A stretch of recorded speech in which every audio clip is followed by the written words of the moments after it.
Thanks so much for that.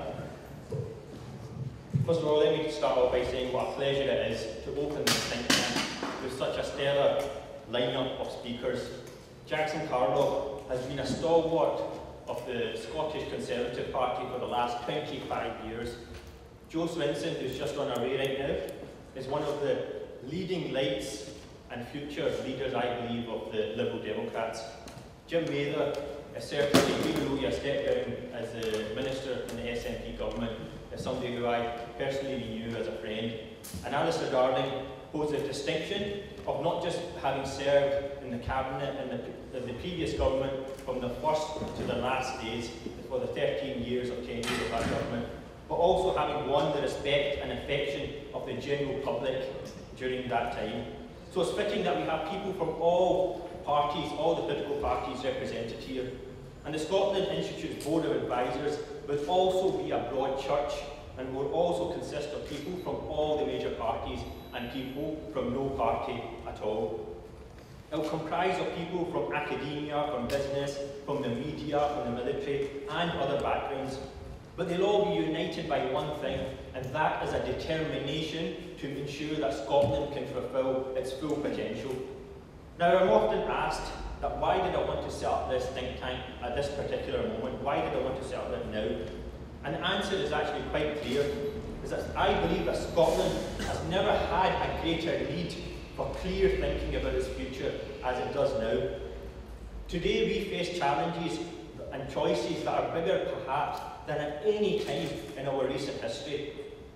Just the immediate decision we face is big enough, whether to remain part of the UK or whether to continue our journey independent of the UK. And the question for writers, for thinkers, for politicians is, do we have a national debate which adequately serves the enormity of that question? And all too often I fear that we do not. All too often I see the argument conducted on the basis of sentiment and sensationalism. But if we are to make a decision as a country, I believe we should make that decision not based on politics, partisanship or prejudice, but on the basis of a sober reflection of the evidence before us, on the basis of a detailed analysis of the pros and cons of that decision. And the Scotland Institute seeks to provide that analysis. The second choice we face is how to remain economically competitive in an ever-changing and globalised world. Scotland has a very inspiring record of achievement.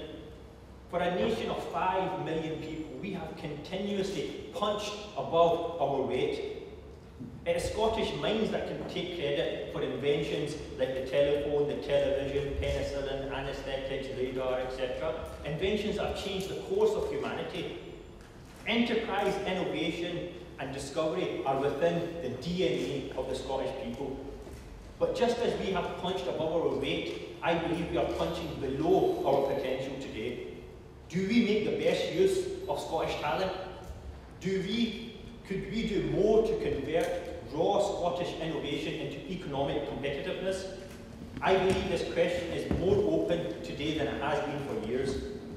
For years, Scotland, like most of the Western world, bought into the orthodoxy that light touch financial regulation will ensure that we can keep growing and keep continuously being competitive. But since the financial crisis, in classrooms, in boardrooms, in parliaments all over the world, that orthodoxy has fallen into question. Countries like India and China that were barely on the economic map in the 20th century are likely to dominate the 21st century. Only this year, Brazil overtook the United Kingdom as being the 6th largest economy in the world. So if we want to continue punching above our weight in the coming century, we cannot rely on the orthodoxies of the last century. If Scotland wants to punch above its weight, we must get our economic policy right. And that will not happen by accident. It will not happen without rigorous research. And it is that what the Scotland Institute seeks to provide. The third choice we face is how to get the best from the talent of the Scottish people. Scotland, like the rest of the UK, has too many people whose talent is untapped. Too many live on the margins of society. In 2010, our research has shown that 17% of people in Scotland lived in relative poverty, and surely that figure is much higher today. And behind these statistics lie real life stories. Too many children are going to school hungry. Too many are living in accommodation that is temporary, crumbling and makeshift. Too many cannot fight their corner because they do not have access to legal advice. Too many, in short, are living a daily life in which there is struggle and they are not fulfilling their potential.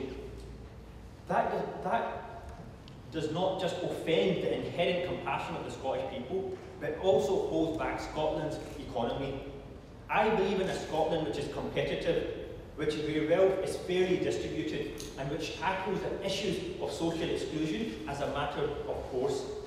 That is why the first study that we have commissioned is an extensive report on poverty and social exclusion in Scotland today, which will provide the basis of subsequent reports and recommendations.